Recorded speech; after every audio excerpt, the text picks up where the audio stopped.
함께 같이 읽고 싶습니다. 같이 읽겠습니다. 시작. 부제를 한번 읽어보시겠습니까? 진짜 하나님 왜 이러세요? 제가 말씀을 묵상하는 제목은 이거였습니다. 하나님 왜 이러세요? 그러나 이게 밖으로도 나가는 어떤 설교가 될 수도 있고 또 주보가 될 수 있고 저의 신상에 어려움이 생길까봐 결론적인 말씀을 나누었습니다. 다 이해할 수 없을 때라도 열심히 주의 일을 하는데 우리 성도님들 어려운 일 당하신 적 없으세요? 혹시 그런 경험이 있다면 오늘 말씀에 한번 같이 귀를 기울여 보고 싶습니다. 자신의 모든 삶의 원칙을 성경으로 세우는 자가 있었어요. 그는 말씀을 사랑했습니다. 하루에 3번 아침, 점심, 저녁 말씀을 묵상하는 시간을 가졌어요. 그는 늘 이렇게 생각했습니다. 하나님께 인정받는 학위를 갖겠다. 그의 삶의 목표는 늘 정확했습니다. 그렇기 때문에 어떤 환경에도 흔들리지 않았어요. 비본질적인 것이 좋아 보여도 그것을 끊고 오직 하나님만 바라보았어요. 시카고에 있는 휘튼 대학에 입학할 때 그 청년의 목표는 분명했습니다. 무엇보다 자신을 하나님께 전폭적으로 헌신하려고 했고 그는 그 헌신에 훈련에 힘을 기울였고요. 그는 결국 학교를 졸업하고 에콰도르의 한 부족에게 선교하러 가게 됩니다. 바로 앞에 슬라이드에 보시는 것처럼 전능자의 그늘에 짐 엘리엇이라는 사람의 이야기입니다. 그는 늘 이야기합니다. 영원한 것을 얻기 위해 영원하지 않는 것을 버리는 사람은 결코 바보가 아니다. 그는 영원한 것을 갖기 위해 영원하지 않은 것을 늘 버리는 삶을 살았죠. 짐 엘리엇, 그는 에콰도르로 들어간 첫날 복음을 전하지도 못하고 그 젊은 나이에 첫날에 아무것도 하지 못하고 죽음을 맞이합니다. 주변의 친구들부터 예일의 보든이라는 별명을 가진 한 친구가 있었습니다. 그의 이름 원래 윌리엄 보든인데 사람들은 그를 예일의 보든이라고 불렀어요. 왜냐하면 그가 유명한 보든 우유 회사의 상속자이며 예일 대학교에 다니고 있었기 때문입니다. 그는 이미 대학을 가기 전에 백만장자였습니다. 그때 보든은 자신의 성경 뒷장에 이렇게 단어를 적었다고 합니다. 남김없이 드리리라. 잃어버린 영혼에 대한 뜨거운 열정을 가지고 있었고 모든 여가 시간을 그는 캠퍼스에서 주님을 증거하고 성경 공부를 인도하는 데 시간을 보냈습니다. 그러고도 그는 여전히 주님을 위해 뭔가도 하고픈 열망이 가득하였죠. 졸업한 후에 여러 회사로부터 오퍼가 있었지만 고액의 급여를 거절하고 그는 선교를 위해 준비하게 됩니다. 그때 그가 그의 성경 단어에 뒷장에 2 단어를 더 적어 넣었습니다. 물러서지 않으리라. 그래야 그는 동시에 졸업과 동시에 선교를 위해 아랍어를 배우기 위해서 이집트를 찾아갑니다.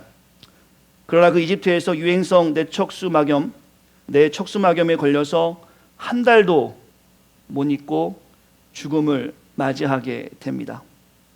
26살의 보덴은 자신의 삶이 더 이상 지속되지 못하는 것을 알고 성경에 2 단어를 더 적어 넣습니다. No regret. 후회하지 않으리라.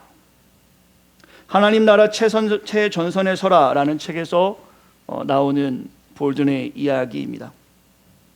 보든 역시 삶을 주님을 위해 살기로 작정하였고 그 젊은 나이에 그렇게 살았지만 선교를 시작하기도 전에 선교를 준비하는 단계에서 그는 죽음을 맞이합니다. 역사적인 사실을 기록한 2 책, 우리 성도님들이 꼭 읽어보셔도 좋을 만한 책들을 소개하면서 하나님의 일을 하려고 했으나 이해할 수 없는 죽음을 맞은 저 2명의 젊은 청년들을 보시면서 우리 성도님들은 어떤 생각을 하십니까? 하나님 왜 이러실까? 너무 극단적일까요? 저의 이야기를 좀 하겠습니다. 제가 종중 설교에서 제 가정의 이야기를 하는데 목회할 때마다 요즘에 어머니의 기도가 많이 떠오릅니다. 2009년 3월 셋째 주일이었어요. 그렇게 열심히 신앙생활 하셨던 저희 어머니가 뇌출혈로 교회 다녀오셔서 쓰러지셨습니다. 교회라면 최고로 섬겼던 어머니예요. 저희 기억 속엔 그래요. 저에게도 참 잘했지만 저희 어머니는 교회와 특별히 사역자들에게 참 잘하셨습니다.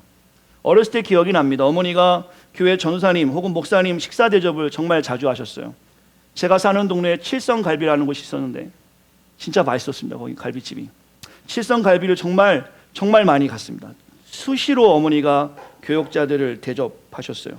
또 기억이 납니다. 쌀을 사서 갖다 주기도 하고 반찬을 만들어 갖다 주기도 하고 책값과 생활비도 어머니가 몰래 주시는 장면들을 제 어린 나이에 기억을 합니다. 또 용서하고 들으시기 바라요. 저희 어머니는 그 당시 담임 목사님께 본인도 차가 없으신데 고급 승용차를 사주셨습니다. 그로 시작하는 승용차입니다. 네, 누구나 탈 수 없는 그 차. 정말 고급차를 설명하시고 아직도 기억이 나요. 우리 집에는 지금 당장 스피커도 없는데 교회 음향이 고장났다 하면 음향을 바꾸시고, 에어컨이, 우리 집 에어컨도 없는데 에어컨이 고장났다 하면 최고 좋은 에어컨을 사시고, 필요한 것이 있다면 솔선수범 자비로 하셨던 것을 제가 어렸을 때 수도 없이 보고, 저희 아버지는 저희 어머니가 도둑 니은이라고 말씀하셨습니다. 기억이 나요. 전 다 기억나요. 물론 하나밖에 없는 아들인 저도 신학교에 보내시면서 향토 장학금 넉넉하게 주셨습니다. 기도로 물질로 후원해 주셨어요. 물질이 많아서라기보다 어머니는 늘 그 중심이 교회의 중심이었어요. 그것이 기억이 나요.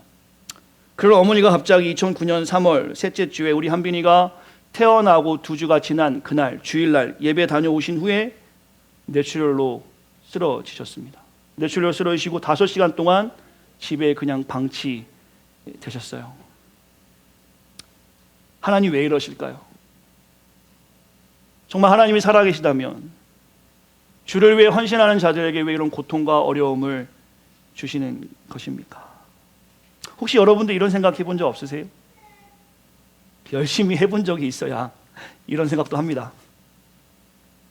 열심히 하나님께 헌신하려고 하면 할수록 늪에 빠지는 경험들, 우리 성도님도 혹시 있으신가 모르겠습니다. 지금 들려드린 이야기들이 좀 극단적일까요? 계속 말씀을 좀 이어가겠습니다. 유대교 랍비인 헤러드 쿠시너가 있습니다. 그는 이런 책을 썼어요. 선한 사람들에게 왜 안 좋은 일이 생기는가? 그가 이 책을 쓸 때 그의 아들인 아론이 조루증으로 죽게 되는 비극을 맞습니다. 아들의 죽음으로 인해서 그는 그 믿음의 위기가 왔으며 그는 이러한 어려운 질문에 대한 해답을 찾기 위해서 노력을 시작합니다. 그는 지금까지 여태껏 충실하게 하나님을 섬겨왔으며 하나님을 잘 가르쳐왔고, 그의 아들은 죽음을 맞기에는 너무 어린 나이였기에 도대체 왜 나에게 이런 비극이 생기는가, 하나님께서는 왜 이것을 허락하시는가에 대한 정당한 이유를 찾기 위해서 그는 이 책을 썼습니다. 여기에 대한 답은 제가 성경 설교를 마지막 마무리해서 말씀을 나누죠. 제가 즐겨 읽는 C.S. 루이스의 고통의 문제, 헤아려 본 슬픔에서도 이 문제를 다룹니다. 꼭 읽어보시면 좋을 것 같아요. 왜 믿는 자에게 하나님은 고통을 주시는가? 왜 이러실까요? 왜 하나님은 이렇게 하실까요? 누가 좀 답을 시원하게 줘보시기 바랍니다. 아무도 안 계실 것 같아서 제가 말씀을 묵상하며 기도했습니다. 소리쳐봤어요. 하나님 왜 그러세요? 정말 왜 그러세요? 하나님이 이렇게 하니까 사람들이 자꾸 하나님을 떠나잖아요. 하나님이 이렇게 하시니까 사람들이 더 이상 교회를 오지 않잖아요. 하나님을 열심히 믿는다고 하는 사람들에게 이런 고통을 주시니까 자꾸 사람들이 교회를 떠나잖아요. 오늘 우리 교회가 직면한 어려움은 이와 같을까요? 열심히 사역하고 목회했습니다. 우리가 한 것은 그저 교회를 지키기 위해서 힘을 다한 것밖에 없어요.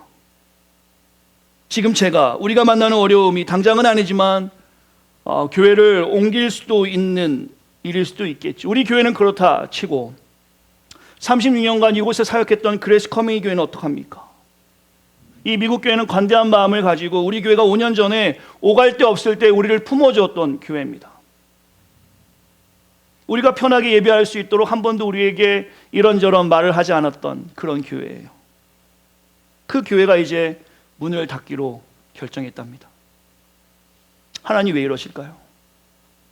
세상에 수많은 나쁜 사람들 가득하고 우리가 한국에 소식을 들어오면 신천지라는 이단은 저렇게 열심히 전도하고 살아가는데도 전혀 문제가 없는데, 열심히 신앙생활하면서 오늘 복음을 위해 살려고 하는 수많은 작은 교회들 목사들은, 작은 교회에 다니는 수많은 헌신자들은 왜 이렇게 힘든 일을 하나님은 경험하게 하실까요? 도통 이해할 수 없는 고통이 왜 우리에게 있는 것일까?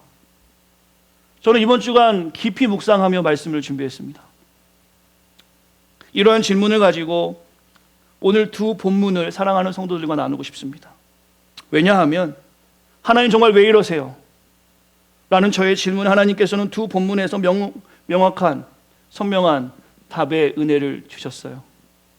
저는 사랑하는 성도들과도 이 말씀을 나누면서 특별히 고난 앞에 서 있거나 앞으로 그 고난에 서 있을 수 있는 여러분에게 오늘 하나님께서는 선명하게 말씀을 통해서 답을 주시는 줄 믿습니다.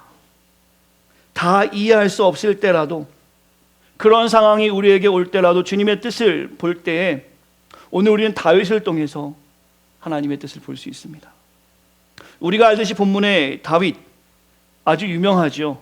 데이빗, 많은 분들이 알고 있습니다. 이새의 막내 아들로 들에서 양치다가 얼떨결에 불러와서 기름 부음을 받았어요. 이새가 다른 아들들은 다 데리고 갔는데 막내인 다윗은 데려가지 않았어요. 아버지가 보기에도 왕이 될 만한 아이가 아니었단 말입니다. 그가 불림을 받고 기름 부음을 받고 이스라엘의 왕이 돼요. 그러나 이 상황이 이제 그에게는 어려운 상황이 되기 시작합니다. 다윗이 했던 것이 무엇입니까? 오늘 본문을 쭉 읽었지만 성실하게 전쟁에 나간 것밖에 없어요. 성실하게 살아간 것밖에 없습니다. 그는 요행을 했던 사람도 아니고요, 거짓말했던 사람도 아니고 그저 성실하게 자기 일에 최선을 다했던 사람이에요. 그러나 그가 만나는 두려움은 이것이었습니다. 우리 위에 부분 1절만 같이 읽겠습니다. 시작. 사울이 그의 아들 요나단과 그의 모든 신하에게 다윗을 죽이라 말하였더니 사울의 아들 요나단이 다윗을 심히 좋아함으로. 1절에 보시면 오늘 본문에 사울이 다윗을 죽이라 라고 말합니다. 1절에 보시니 다윗은 이제 죽을 위험에 처한 거예요. 참으로 억울합니다. 억울하지 않겠습니까? 다윗이 한 거라고는 전번에 말씀드렸지만 성실하게 최선을 다한 것밖에 없습니다. 그가 했던 일이라고는 하나님의 말씀을 붙잡고 살아간 것밖에 없어요. 그가 했던 일이라고는 그저 불렀을 때 그 콜링에 사명으로 응답한 것밖에 없습니다.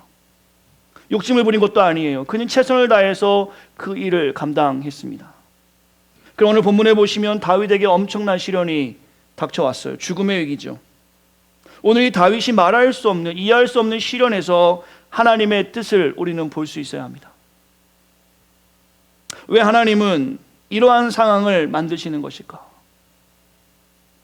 답을 먼저 드리자면 그것은 하나님은 돕는 자를 성명하게 보이기 위한 하나님의 방법입니다.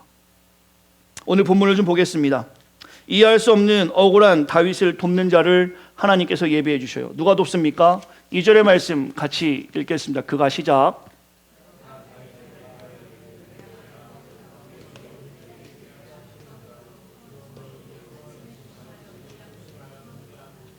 은밀한 곳에 숨어 있으라. 오히려 자신이 왕이 되는 것을 방해할 만한 다윗을 사울의 아들인 요나단이 도움의 손길을 보여줍니다. 다윗을 돕는 자가 또 하나가 있었어요. 12절 13절에 보시면 읽지는 않았지만 제가 읽겠습니다. 미갈이 다윗을 창에서 달아내림에 그가 피하여 도망하리라. 오늘 저는 이 장면에서 놀라운 하나님의 은혜를 경험합니다.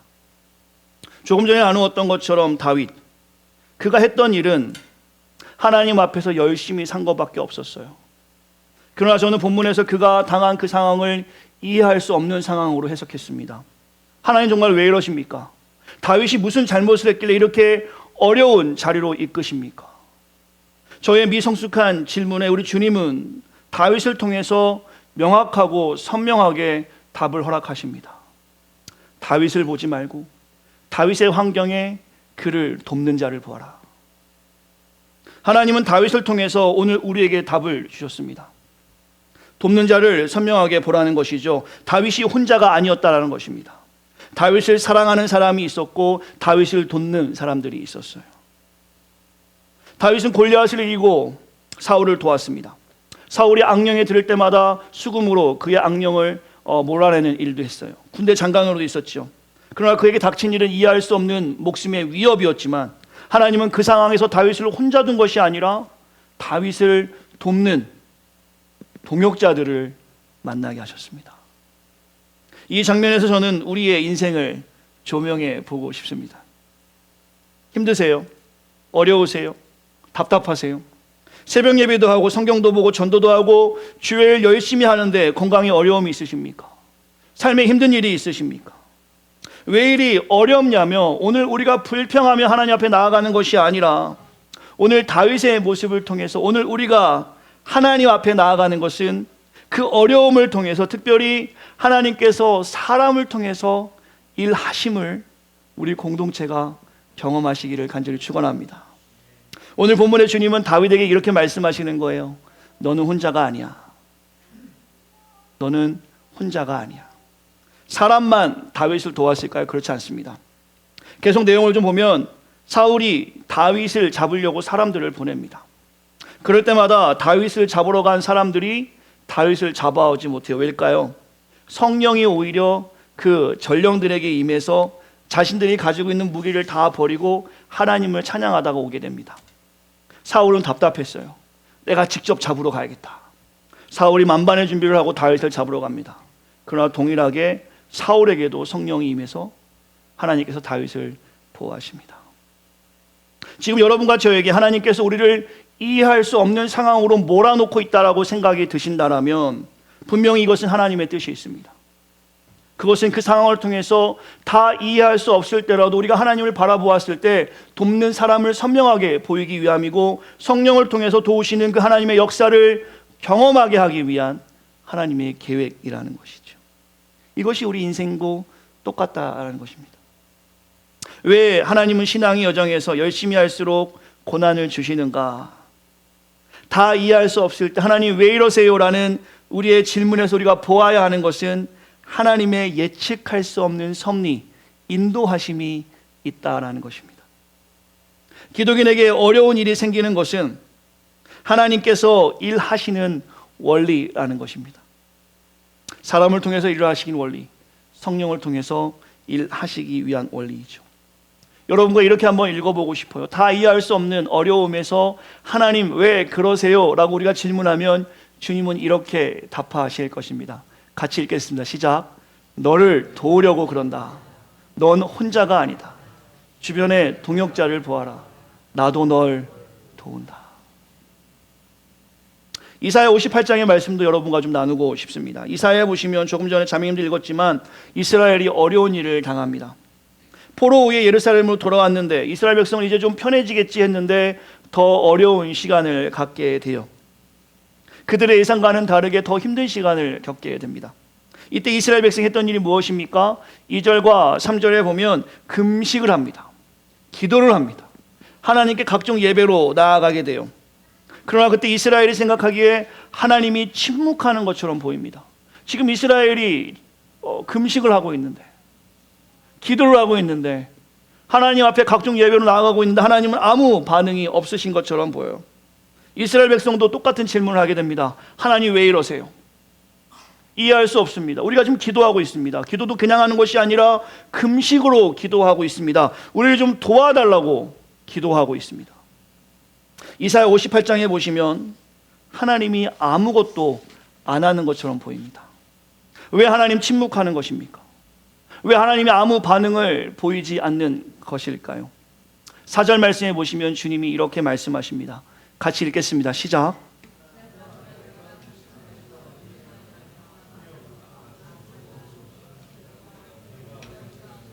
너희 목소리를 상달하게 하려는 것이 아니니라. 좀 더 풀어서 말씀을 드릴게요. 제 원어로 이 부분을 좀 해석해 보면요, 주님은 2절부터 4절까지 이렇게 말씀하세요. 그들은 마치 옳은 일을 행하며 내 명령을 저버리지 않는 것처럼 날마다 나를 찾고 내 법도를 알기 원한다. 그들은 또 나의 공정한 판단을 요구하고 나를 가까이 하는 것을 기뻐하는 것처럼 하며 이렇게 말한다. 우리는 금식하였는데 어째서 주는 보지 않으십니까? 우리는 우리 자신을 낮추었는데 어째서 주님은 나를 알아주지 않습니까? 그러나 사실 너희는 금식을 하면서도 너희가 하고 싶은 대로 하며 너희 일꾼들을 고된 일을 시키고 있다. 같이 읽겠습니다. 시작. 너희가 계속 싸우며 서로 주먹질하면서 하는 금식이 무슨 소용이 있느냐? 너희가 이런 금식을 한다고 해서 내가 너희 기도를 들어주리라 생각하느냐? 왜 믿는 자에게 어려운 일이 생길까? 첫 번째는 다윗을 통해서 돕는 자를 선명하게 보여주기 위한 하나님의 계획이라 말씀드렸습니다.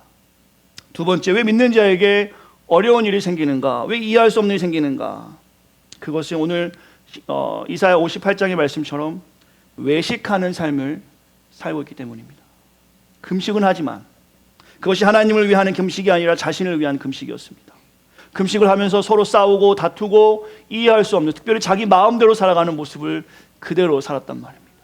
겉은 크리스찬이지만 속은 여전히 옛사람이 반응하는 대로 살아가는 모습을 가지고 있었단 말입니다.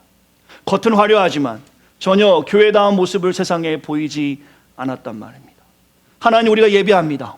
하나님 우리가 하나님을 찬양합니다고 이야기하지만 그의 삶 속에서는 여전히 썩어가는 것을 바라보는 삶을 살고 있었다는 것이죠. 하나님은 그들 향해서 말합니다. 외식하는 자 기뻐하지 않는다라는 것입니다. 이들의 행동은 결국에는 어디에 연결돼야 합니까? 외부로 연결되었어야 돼요. 금식을 한다면 자신이 함께 있는 사람들에게 사랑을 보일 수 있어야 했습니다. 그러나 오늘 이사야 58장 2절 4절 보면 그들은 그렇게 하지 않았어요. 서로 싸우고 주먹질하고 오히려 다른 사람을 하대하고 예의 없이 살아갔습니다. 토마스 아켄퍼스라는 분이 있습니다. 그리스도를 본받아, 이 책도 꼭 읽어보시면 참으로 좋겠다라는 생각이 듭니다. 이 책에서 이렇게 이야기해요. 많은 사람들이 하늘나라를 소망하지만 그들 가운데 십자가를 지려는 사람들은 별로 없다. 많은 사람들이 하나님의 위로를 갈구하지만 환난을 겪고자 하는 이들도 적다. 주님의 식탁에 앉고 싶어하는 사람들은 많지만 그분의 나라를 위해 절제의 미덕을 발휘하는 이들은 희귀한 편이다. 모두가 그분과 함께 즐거워하기를 바라지만 그분과 함께 기꺼이 어떤 어려움이라도 겪고자 하는 이들은 적다. 많은 사람들이 그분의 떡을 떼는 데 참여하지만 그분의 순환의 피에 참여하기를 꺼린다. 많은 사람들이 예수님이 겪으신 역경을 참여하지만 자신에게는 그 일이 일어나지 않기를 바란다. 많은 사람들이 그분을 찬양하고 경배하지만 그것은 그분으로부터 위로를 받고 싶어하기 때문일 뿐이다. 이해할 수 없는 일이 일어났을 때 하나님 왜 이러세요? 라고 말하기 전에 우리가 외식된 모습을 가지고 있는 것은 아닌가 스스로를 점검해 볼 수 있어야 합니다. 우리가 읽진 않았지만 이사야 58장 6절부터 9절 보시면 주님은 말씀하세요. 내가 기뻐하는 금식은 압박의 사슬을 풀어주고 모든 멍에를 꺾어버리며 억압당하는 자를 자유롭게 하는 것이다. 너희는 굶주린 자에게 너희 음식을 나눠주고 집 없이 떠돌아다니는 자에게 가난한 자에게 너희 집을 맞아들이며 헐벗는 자를 보면 입히고 도움이 필요한 너희 친척이 있으면 외면하지 말고 도와주어라. 그러면 내 은혜의 빛이 아침 햇살처럼 너희에게 비칠 것이니 너희 상처가 속히 치료되고 내가 항상 너희와 함께하여 사방으로 너희를 보호하겠다. 그리고 너희가 기도할 때 내가 응답할 것이며 너희가 도와달라고 부르짖을 때 내가 여기 있다 하고 답할 것이다. 만일 너희가 약자를 억누르고 남을 멸시하며 악한 말 하는 것을 그치고 굶주린 자에게 먹을 것을 주며 고통당하는 자를 도와주면 너희 주변의 어두움이 대낮같이 밝을 것이다. 우리 주님은 분명하게 말씀하셨습니다. 명확하게 선명하게 우리 기독인들이 어떻게 살아야 하는지에 대해서 말씀해 주셨어요. 말씀을 정리하겠습니다. 왜 믿는 자에게 이해할 수 없는 일이 생기는가? 어려움이 드러나는가? 두 가지로 말씀을 정리할 수 있겠죠. 우리가 외식할 때 가식과 교만의 죄를 가지고 있을 때 하나님은 징계하십니다. 이해할 수 없는 것을 말입니다. 본인만 잘하고 있다고 생각하지 하나님 그것을 기뻐 받으시지 않아요. 또 하나는 다윗을 보았지만 우리에게 하나님의 도움을 보여주시려고 후자의 상황이라면 오늘 우리는 하나님이 왜 이러세요가 아니라 우리의 다 이해할 수 없는 그 상황에서 하나님의 인도하심을 바라보자라고 우리의 마음 상태를 하나님께 보일 수 있어야 합니다. 하나님의 역사를 기대해 볼 수 있어야겠죠. 내가 열심히 하고 있는데 어려움이 있다. 아, 이것은 하나님이 나를 사용하기 위한 계획이구나. 하루를 살아가는 것이 광야의 삶이고 때로는 답답하고 어려운 인생일 수 있지만, 지금 우리 교회가 만나는 그 어려움 또한 비슷할 수 있지만, 하나님은 오늘 우리가 성실하게 예배하고 성실하게 하나님을 찬양하며 하나님 앞에 정성스럽게 나아가는 겸손한 자들이 모인 공동체라면, 이제 하나님께서는 예비된 사람들을 통해서 우리를 도우시고 거룩한 성령을 통해서 이 공동체를 보호하시는 줄 믿습니다. 혹시 이사야 58장처럼 우리 안에 여전히 가득한 외식과 가식과 교만이 있다면, 이사야 58장 말씀을 기억하시면서 하나님 앞에 겸손하게 엎드려 회개하며 그 은혜를 구할 수 있는 사랑하는 성도들이 되시기를 간절히 축원합니다. 서론에서 제가 이 책을 잠깐 소개했죠. 왜 선한 사람들에게 안 좋은 일이 생기는가? 헤럴드 쿠시너는 이 고민을 가지고 수도 없이 고민하며 책을 쓰며 그는 이렇게 답합니다. 성경에서 이 세상에 선한 사람은 없다 한다. 성경은 우리 모두를 죄로 인해 더러워졌다고 말씀하고 있습니다. 로마서 3장 10절부터 18절까지 보시면 선한 사람은 이 땅에 없음을 분명하고 명확하게 말씀이십니다. 말씀을 읽어보겠습니다. 그러면 어떠하냐? 우리가 나으냐? 결코 아니라 유대인이나 헬라인이나 다 죄 아래 있다고 우리가 이미 선언하였느니라. 기록된 바 의인은 없나니 하나도 없으며 깨닫는 자도 없고 하나님을 찾는 자도 없고 다 치우쳐 무익하게 되고 선을 행하는 자도 없으니 하나도 없도다. 이 땅의 모든 인간은 지금 당장이라도 마땅히 지옥으로 던져질 만합니다. 우리가 살아있는 모든 순간 이 모든 것들은 하나님의 은혜와 자비 덕분입니다. 이 땅에서 경험할 수 없는 혹은 경험하지 말아야 될 끔찍한 그 고통마저도 우리가 마땅히 받아야 될 지옥불에 비하면 그 또한도 하나님의 자비입니다. 이것을 우리가 기억하고 주 앞에 서야 되겠습니다.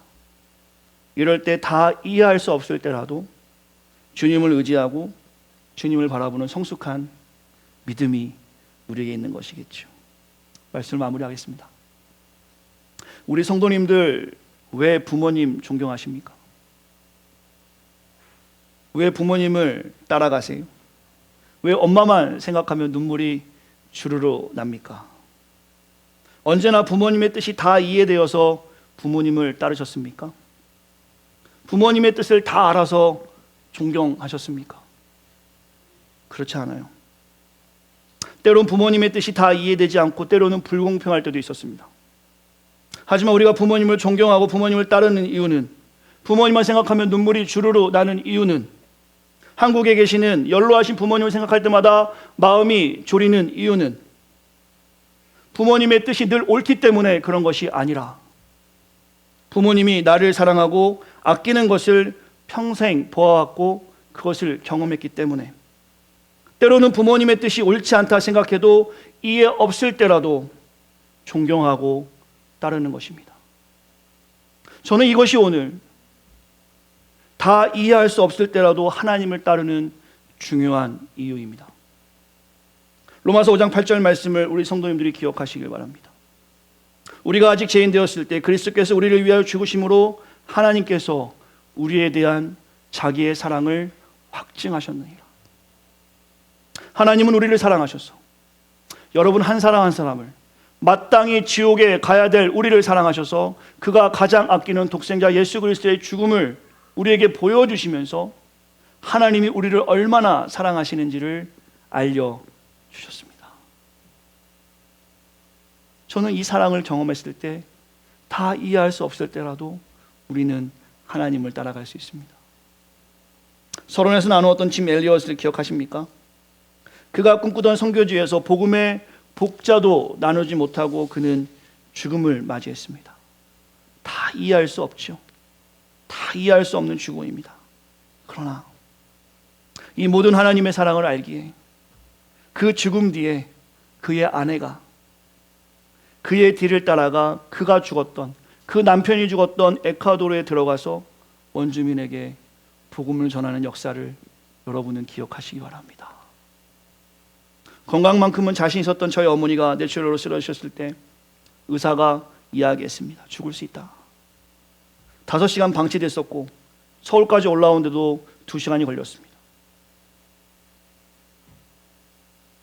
그걸 하나님께서 고쳐주셨어요. 걸어 나오셨어요. 의사가 저한테 얘기했습니다. 제가 용서하고 들으세요. 저희 어머니도 아마 모르는 내용일 텐데 의사가 저한테 그랬습니다. 10명 중에 5명은 그 자리에서 죽습니다. 나머지 5명 중에 3명은 앰뷸런스 타고 오다가 죽습니다.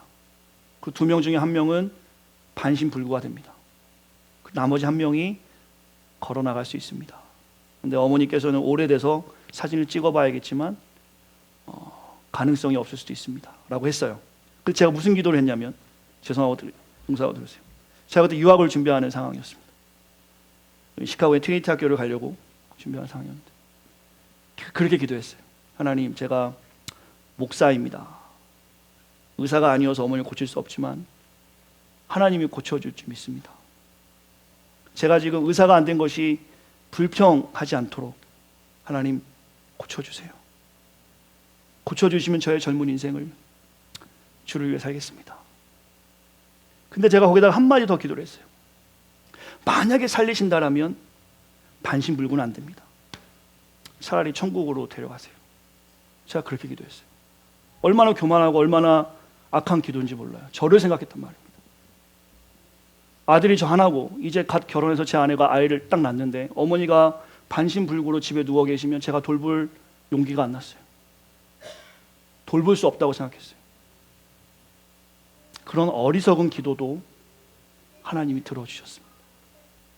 3주 중환자실에 계시다가 건강하게 걸어 나오시고 지금도 우리 교회가 이렇게 예배할 때 한국은 밤 시간인데 이 시간에 기도하고 계세요. 내 아들이 아니라 이대경 목사라고 저한테 부르십니다. 우리 어머니 저한테 목사님이라고 하세요. 참 불편한 분입니다. 제가 헛소리 할까봐, 실수할까봐 어머니가 기도하는 거 보면서 저희 어머니는 그 생명도 하나님의 것임을 알고 하루하루를 은혜 가운데 살아감을 고백하고 계세요. 오늘 우리가 만나는 어려움이 있다면 그것은 저의 기도에 대한 응답임을 저는 깨닫게 되었습니다. 아, 목사님이 이 건물 달라고 기도했나 보다. 건물 사자고 기도했나 보다. 그거 아닙니다. 절대 아닙니다. 저는 목회를 시작하기 전부터 신학교 때부터 건물을 지향하는 목회자는 아니었습니다. 제 철학이 한 번도 건물을 갖겠다고 생각한 적도 없어요. 이곳에 와서도 한 번도 0.0001%라도 이 건물이 우리 것이 되었으면 좋겠다고 생각을 해본 적이 전혀 없습니다. 그럼 이 어려움이 우리에게 어떤 응답을 주신 것인가? 이대경 목사에게 혹은 여러분에게 어떤 응답이 되는가? 저는 늘 기도했습니다. 성숙한 믿음의 동역자를 하나님 보내주세요. 우리 교회가 시원하게 이민자를 품고 청년을 살리고 다음 세대 세우는 교회 될 수 있도록 하나님, 인원은 중요한 것이 아니지만 목회해 보니까 일할 사람이, 동역자가 필요함을 저는 절실히 경험하게 되었습니다. 지난 10월부터 12월까지 제가 몸이 많이 아팠습니다. 우리 운영위원들은 좀 아세요. 그 이유가 뭐였냐면 고독감이었습니다. 고독. 이렇게 성도님들이 많은데 무슨 고독이냐. 예, 성도들은 많았지만 저에게 동역자를 찾을 수 없었습니다. 글쎄, 저를 동역자로 생각하신 분들이 이 자리에 계시다라면 참 죄송한 말씀이지만 제 마음을 나눌 수 있는 자리가 없었어요. 2년 동안 잠시 어제 얘기했지만 경주마처럼 앞만 보고 뛰어온 것 같습니다. 비행기가 뜰 때 80%에 70%의 연료를 쓴다고 하는데 저는 그렇게 연료를 쓴 것 같아요. 연료를 힘껏 썼더니 힘이 없는 나름대로의 고독감을 경험하는 시기였어요. 지난 가을부터 저는 마음을 다해 기도했습니다. 하나님, 성숙한 이민자를 좀 보내주세요. 정말 마음을 다해 섬길 수 있는 자들을 보내주세요. 그리고 이미 이곳에 있는 성도들이 있다면 성숙한 마음을 가지고 정말 마음에 상처받은 이민자를 품고 더 이상 잃어버리지 않아야 될 청년들을 살리고 우리의 소망인 다음 세대를 섬길 수 있는 그런 자들을 보내주세요. 참으로 열심히 기도했던 그 기도 제목이 있었습니다. 어제 위원회 모임을 했습니다. 제가 가만히 앉아 있으면서 아, 이게 하나님 뜻이구나. 용서하고 드리시기 바랍니다. 저는 우리 교회가 건물이 없어서 만약에 우리가 당장 다음 주에 나가야 된다 해도 자신이 있습니다. 함께 교회를 사랑하는 성도들이 계심을 제가 목도했기 때문입니다. 혹 우리가 이 거대한 빌딩을 산다 해도 자신이 있습니다. 이제 사역의 날개를 활활 펼 수 있는 자리로 하나님이 우리를 초청하셨구나. 지금 코로나 바이러스가 대구에 난리라고 합니다. 저는 아직 가보진 않았지만 마치 유령 도시처럼 됐다고 하네요. 제가 보는 것은 그 난리에서 몸바쳐 일하는 수많은 의료자들과 의료진들 봉사자들이었어요. 그림 한번 보실래요? 지쳐서 쓰러져 있는 의료진의 사진을 보았습니다. 어제 기사였던 것 같은데요. 저 손이 멍이 생긴 거예요. 하루 종일 환자를 보느라 손에 멍이 생겼답니다. 공무원 중에서도 유명을 달리한 분이 계시죠. 왜 이렇게 합니까? 왜 이들이 이렇게 나가서 자신의 휴가를 반납하고 자신의 퇴근 시간을 뒤로하고 왜 이렇게 하는 것입니까? 아마 이들이 열심히 달려가서 희생할 때 이 바이러스가 속히 끝날 것이라는 사명이 있기 때문에 그곳으로 달려가는 것입니다. 이들의 희생으로 분명히 이 바이러스는 속히 해결될 것이에요. 사실 이 코로나 바이러스를 통해서 한국교회에 놀라운 변화가 있을 거라 확신합니다. 세월호가 가라앉았을 때 구원파가 만천하에 드러나서 사람들로 하여금 이단의 모습이 뭔지 보여줬고, 이번에 신천지 20만 명밖에 되지 않은 그 사람들의 영향력이 얼마나 큰지를 온갖 신문 지상을 통해서 확인하고 있습니다. 가짜는 더 진짜같이 살아가고 있고, 진짜인 800만, 1000만의 성도들은 더 가짜같이 살아가는 이 세계에서 하나님이 코로나 바이러스를 통해서 교회의 지각 변동을 만드실 겁니다. 한국교회는 지금 대부분 교회들이 집에서 예배를 하죠. 사실 이것은 매우 위험한 일입니다. 한국교회 성도들을 보면 주일을 잘 지킵니다. 주일만큼은 자신의 교회 가서 예배해요. 이제 또 하나의 옵션을 제공받은 것입니다. 모이기에 힘쓰라는 옵션에서 이제는 때로는 상황이 안 되면 교회 가지 않아도 괜찮다. 수많은 자유주의 신학자들이 교회는 건물이 아니다, 사람이다 하면서 모임의 예배를 오히려 합리적이지 않게 성경적으로 잘 오해하게 만들게 설명하고 있어요. 그렇지 않아도 교회 가기 싫었는데, 교회 안 가도 하나님 예의 받으시는구나. 공동체의 사명성, 공동체의 연합성을 성경에서는 분명하게 말씀하고 계시는데, 그것을 제외하고 결국에는 자기 마음에 옳은 대로 앞으로 교회는 지각이 바뀔 겁니다. 작은 교회는 다 죽을 거예요. 이번 한 달 동안에 작은 교회를 가지 않는 성도들은 그동안 의리로 다녔지만 이번 기회에 큰 교회 목사님들 설교 들으면서 아마 방향성을 메가처치 쪽으로 많이 바뀔 겁니다. 결국에 빈익빈 부익부로 하나님께서 교회를 더 어렵게 하시는 과정이 될 겁니다. 저는 큰 교회가 큰 교회 되는 것이 나쁘고 작은 교회가 없어지는 것이 그런 말씀드리는 것이 아니라, 예배의 본질을 다시 한번 우리가 점검해 보지 않으면 오히려 지금 일은 성도들에게 교회 안 나갈 이유를 하나 더 만들어주는 일이 될 수도 있습니다. 조국 교회를 위해서 우리가 기도해야겠지만, 제가 오늘 드리고 싶은 것은 무엇이냐면, 이러한 현장에서 여전히 목숨을 걸고 예배하는 주의 백성들이 중간중간에 있을 때, 이러한 현장에서 혼자만 살겠다고 하는 것이 아니라 아직도 세상이 살만하다는 것을 보여주면서 의료진들이 희생하며 병자들을 고쳐 나갈 때, 이들의 희생에서 수많은 사람들이 사는 이 어려움을 통해서 우리는 세상은 돕는 자를 발견하는 좋은 장점도 이번 기회에 보게 되겠죠. 교회들은 어떻게 될지 모르겠습니다. 제 예상이 틀리기를 바랍니다. 오늘 우리의 어려운 목회의 어려움 있다면, 저는 하나님께서 이렇게 돕는 자를 선명하게 보이기 위한 일이라고 확신합니다. 우리 교회를 하나님 분명히 사용하시겠다. 이 지역의 선물 같은 교회로 하나님 우리를 쓰시겠다. 이곳에 있던 나가던 저는 이미 응답받았습니다. 주님이 일하시기 위한 것임을 기억하고 온전히 주님만을 바라보는 성숙한 사랑하는 성도들이 되어지시기를 간절히 축원합니다. 이것을 경험하는 분들이 있다면 여러분 자신이 돕는 자가 되십시오.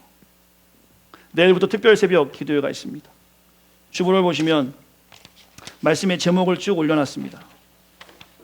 어려운 결정, 결정 전의 기도의 자세, 지혜로운 결정, 하나님의 뜻에 따른 결정, 내 결정이 틀렸다면 근심 없는 결정. 6번의 주제로 우리가 해야 될 결정에서 하나님이 어떻게 말씀하시는지를 주목하고 나아가 보려 합니다. 왜 이런 일이 생겼나가 아니라 이 6번의 말씀을 통해서, 오늘 포함해서 7번의 말씀을 통해서 하나님의 인도하심을 정확하게 볼 수 있는 사랑하는 온 성도가 되었으면 좋겠어요. 저에겐 다른 응답은 없습니다. 하나님이 이 건물을 사라고 말씀하신 것도 없고 나가라고도 안 했어요. 그저 평안을 주셨습니다. 저는 이것이 저에게 응답이에요.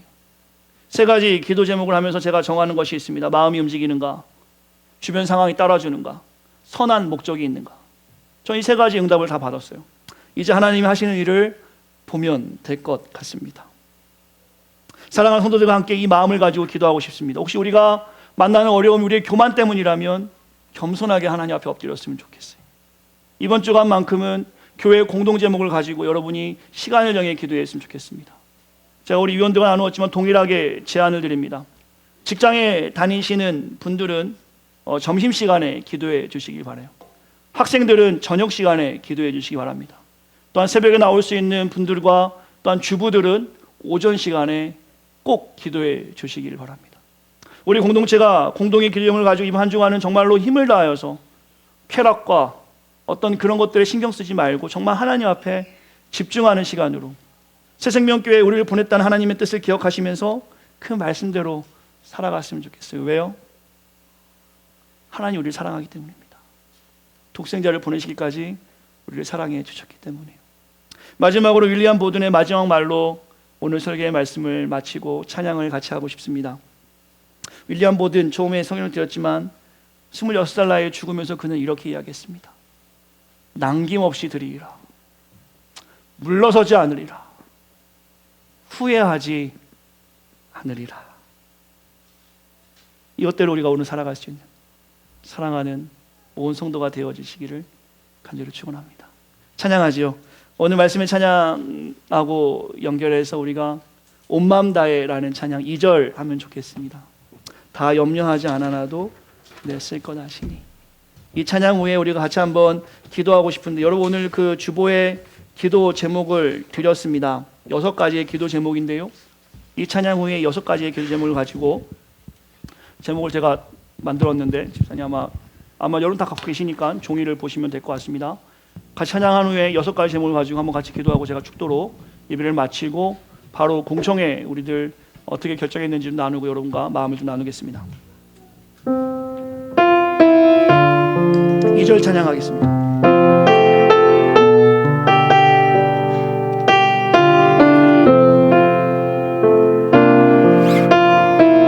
믿음으로 고백합니다.